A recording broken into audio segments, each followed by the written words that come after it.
Time for PowerBytes, your weekly dose of tips on power, success, strategy, and motivation from those who found their purpose, went out and pursued it. With us today is someone who loved his role in the corporate world so much that he decided to step out and pursue it as a full-time business. Andrew, thank you so much for bringing entrepreneurial power to PowerBytes. Thank you, Bina. Great to be here. So you have had this adventure for the past 6 years. Could you tell our viewers a little more about what prompted you to take this step? Well, I did love my job at Do. It was a great company to work for. It was a great way for me to come to this part of the world in 2005. But after a few years at the company, I thought, you know what, I can take the learning I've had over my corporate career and I can really branch out on my own and do something that's going to benefit customers and hopefully provide me and my team with a lot more enjoyment and motivation. So that's why I branched out. Okay, and now 6 years on, you qualify as a success by anyone's standards. How do you define success? Okay, so success means a few different things to me. I believe it's important to do to other people as you would like to be done to. To me, it's massively important how I treat my staff, my other stakeholders, and our customers. Yeah. And that goes not just for in work, but also outside of work, in other interests and in family life. So that's one big thing for success.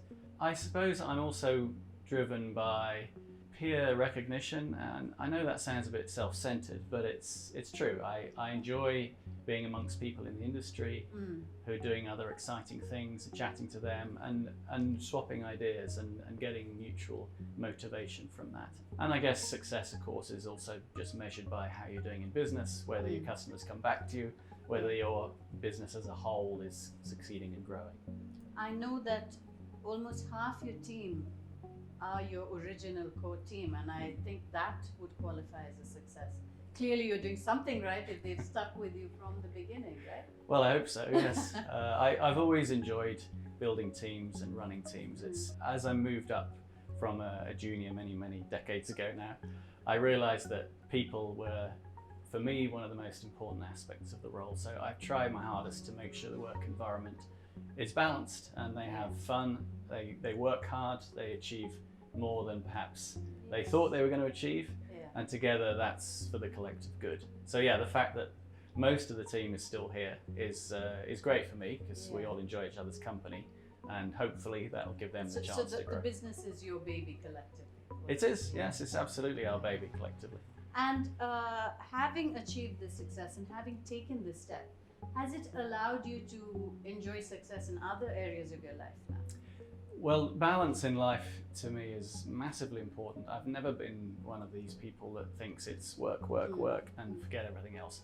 So I have an extremely strong relationship with my wife, of course, and my 4 kids are now grown up. Yeah. And I also make sure I keep lots of other interests outside of work itself, because I think if you come to work and that's the only thing that occupies your mind, you're not going to be as creative, you're not going to be refreshed, and you can't give it your all when you are at work. So yes, it has. I guess the flexibility of being my own boss has perhaps helped on a couple of occasions when I've needed to take time that maybe I wouldn't have got if I was stuck inside a corporate. Okay, do you have any examples that you could share with us? Yeah, one of the things I do is I sing in a choir here in Dubai, and that's fantastic. And the choir itself is a really interesting mix of people from all walks of life, all nationalities. Representing Dubai. Yeah, totally representing Dubai. We have people, I won't mention names, but extraordinarily senior people in Dubai singing in it, right down to very low-level people. Some of us got offered the opportunity just earlier in 2019 to go and sing to back a pretty well-known singer, Andrea Bocelli. I think a few people know who he is. That's not the sort of thing that comes around very often if you're just an amateur singer. I mean, so it was great. That's a big tick off the bucket list. It was, yeah. I went to Saudi, spent 3 days in this amazing UNESCO World Heritage site called Youre, and ended up backing Andrea Bocelli in a 2-hour concert on stage. Just amazing. I'm so jealous. And I think that's a huge plug for running your own business. So when you started and along the way, I'm sure you developed some sense of what your legacy would be. what will live on long after you're gone? Not just in your business, but in your personal life as well. Well, yes, so perhaps starting with personal life. My wife and I have focused very much on trying to bring up the family. We have 4 children, and bring them up in what we consider the right way, you know, Christian attitude, treat people right, treat their friends right, etc. I've always said that from our point of view, success would be A, getting them through to adulthood without any of them killing themselves, and B, staying in a positive relationship with them. Now, you're always a parent to a child. That never changes, however old you are. But when they reach their late teens and into their 20s, and they're still comfortable enough to invite you to come and hang out with their friends, maybe down the pub or in a restaurant, then for us that's a good measure that we're not too embarrassing to them, and we have a positive relationship. Right. So yeah, that aspect, very, very pleased that we've been able to have some success, I guess. From a work point of view, I think this goes back to one of the points I mentioned earlier. I do try to focus on people a lot. And I suppose if I'd like any kind of legacy at all, it would be that other people would say, well, he always found time and he always made time for people in his team. I guess they're related. It's the impact that you've had on people's lives, your children or your colleagues. Yeah, we're only on Earth for a short time, and we only have a relatively short working span of life. So if you go through life bulldozing people out the way and stamping on people's heads, I'm not sure that's the best legacy. That's my motto. We have only one go at this ride called life. Live it well. But I'm sure that in the middle of all of this, there were times when it seemed like nothing is moving and you're really stuck. And in those moments, what motivated you? How do you generally keep yourself motivated? There were tough times, and there probably will be again. Let me give you an example of a tough time in business, and perhaps that will link to how I was motivated to keep going. When I started Oryxcom back in early 2013, I funded it myself, and then after a while, we sought external investment so that I could grow the company. I remember having coffee with my team about a year and a half after we started, and I sat them down and I said, look, if I don't get funding literally by the end of this month we're in, I can't pay you. I'd reached the point where I had no further funds myself to put into the company. And like many companies, it was nothing to do with the idea or the business model. It was simply cash flow, getting the revenues in faster than the bills came in and matching the cash in and out. And thank God, literally that month, we secured our angel round of funding, and that took the financial pressure off. So yeah, you have many challenges, particularly when you're starting your own company. Financial challenges are more exacerbated when it's your own, rather than when you're part of a corporate. At the end of the day, in a corporate, okay, it's someone else's budget, it's other shareholders. So in those tough times, you have to have faith in yourself. You have to trust that your idea is good. You have to be incredibly determined and perhaps a bit stubborn, or a lot stubborn. You don't give up, because if you give up, you probably wouldn't have started it in the first place. So I suppose aspects of my character that have helped in that, I am very, very competitive. I always was at school and in sport. I think you need that element of competitiveness, and it gives you the drive to carry on and be determined to beat whatever the obstacle is that's come up in front of you. Now, there's some downsides to being super competitive too. You have to make sure you're not destroying everyone else in process. But I think generally it's a good attitude in terms of trying to do well in a very tough business environment. I think competitiveness paired with your legacy, it sort of tempers it, don't you think? I mean, absolutely. So you're competitive, but you're conscious of being fair and of doing right by everyone. Yes, because we've all had times in our lives where we felt that someone has really taken advantage of us, or maybe promised something and perhaps deliberately failed to deliver on that. And you remember how that feels. It's never a good feeling, whether you felt you were passed over for a promotion, or whether you felt somebody had, literally taken your information and used it to their advantage. So yes, it's not something I would wish to do in others. I'm sure I've made plenty of mistakes, but I try to limit those. And in your capacity at the moment as the head of an organization, as the father of four, do you find that you do a lot of mentoring? And how do you find that mentoring and coaching plays a role in people's lives? I think it's incredibly important. As one's children grow, you become more of a coach to them, and I've recently been doing that with at least 2 of my children in different situations, just helping them talk through opportunities. One was changing roles. In fact, he got made redundant out of a startup, which is pretty tough as he was only 6 months into employment. But there are lessons to be learned from that. There are lessons about how to reapply for jobs, how to consider what opportunities may be better in the short, medium and long term. And bringing a perspective of someone that's had a few years of experience can be very, very useful. So that, that's something that as a parent one does. And certainly in my career when I was younger, I had some great people that mentored me and showed me really valuable lessons about how to approach certain situations. So I think it's very wise. Also, as you get up the ladder in terms of seniority, it's quite lonely sometimes. If you're running a big team, people are coming to you all the time, that's to be expected. But you can't necessarily show too much vulnerability and express self-doubt. And having a mentor, a trusted mentor, can be extremely valuable in those situations. They become your sounding board. They do, yeah, they do. That you can confide Yeah. And that can be, and often is, a business mentor, or it could be your partner. In my case, my wife was a very accomplished business lady before she decided to look after our kids full time. And so I'd often talk to her about situations, and she gave a perspective which often I didn't have. So yeah, that's another role of mentoring, obviously a bit closer to home. So when you mentioned mentors who played a key role in your life, Andrew, does any one of them stand out in particular? Yeah, there is definitely one who I would always talk about in very positive terms. So I was in my 30s in the UK, working for a very, very large company. And actually this lady was my boss. She was a very senior UK businesswoman. She was the most inspirational person I met at that, up to that point, certainly.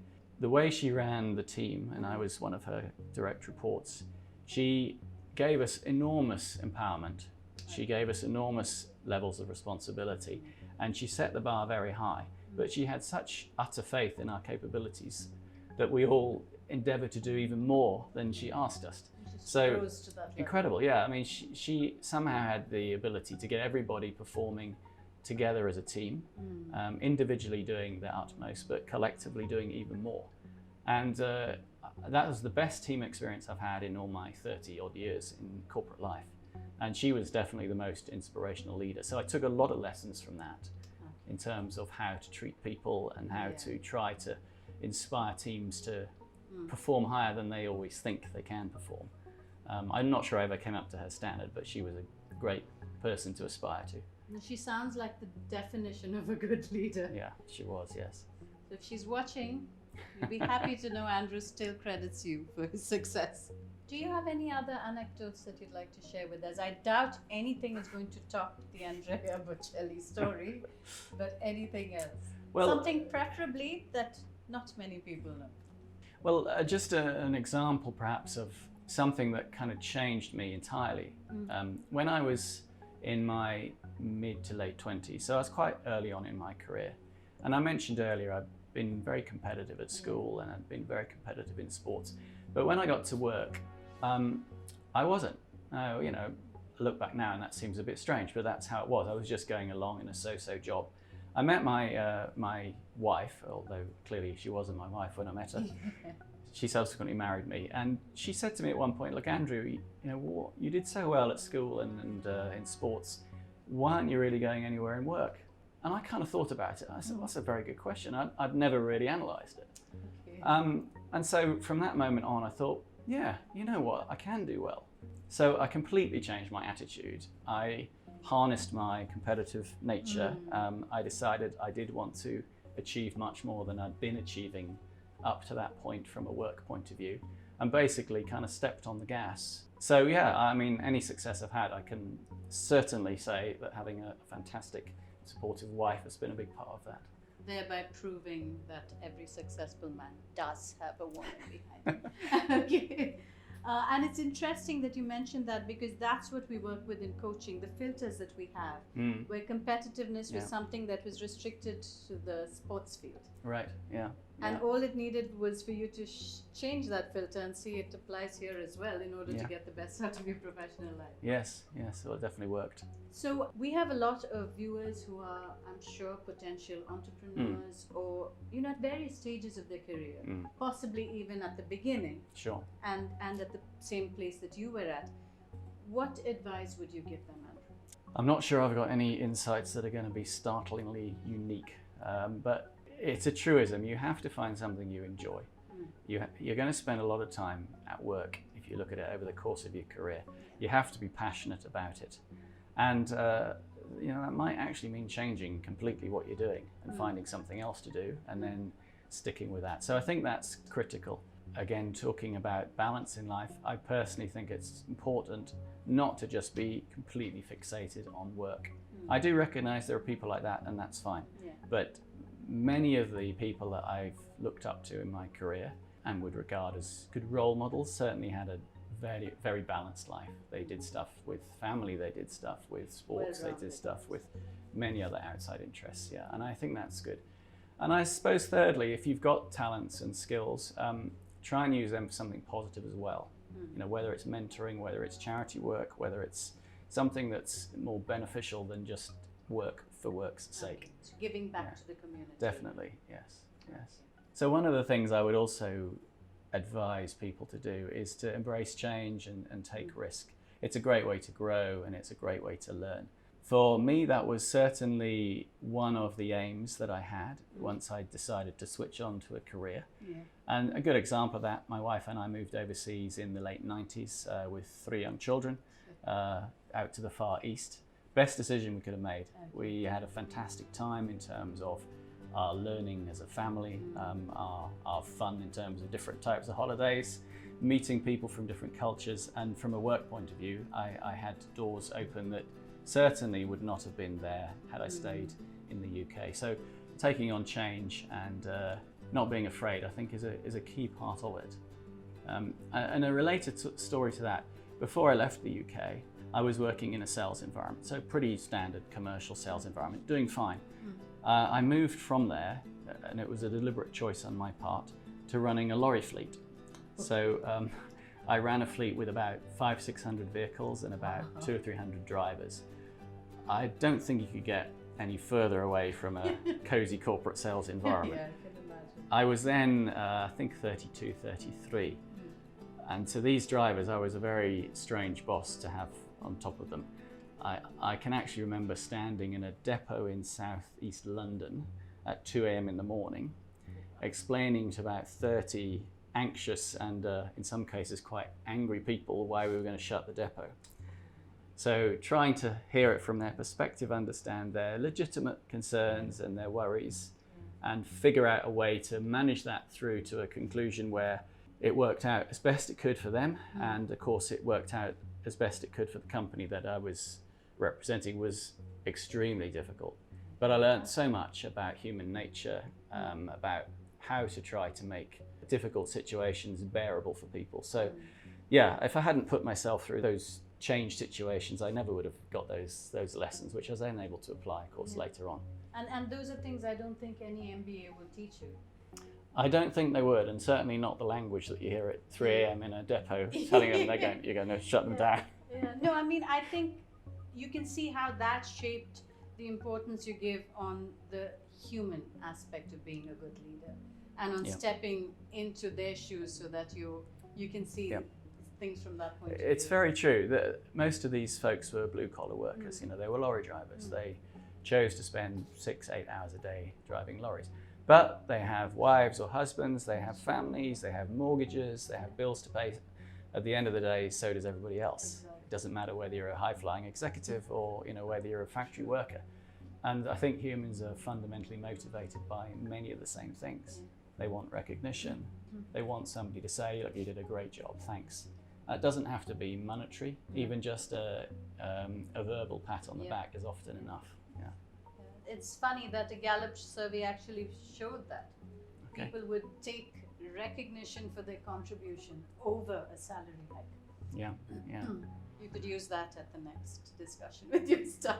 I will try that, Bina. And then if they complain, I'll point them to you. Thank you so much, Andrew.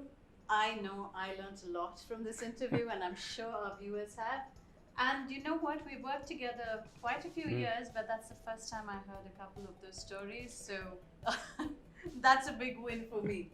Well, thank you very much, Bina. Thanks. It's been a pleasure. So, Andrew, if there are people in our audience who are interested in getting in touch with you, how would they be able to do that? Well, that's simple. Just go to our website at oryxcom.com. And really that would apply to any business that's involved in wide area networking and cloud connectivity. Those are the kind of things we're very focused on at the moment. Remember, you heard it right here on PowerBytes.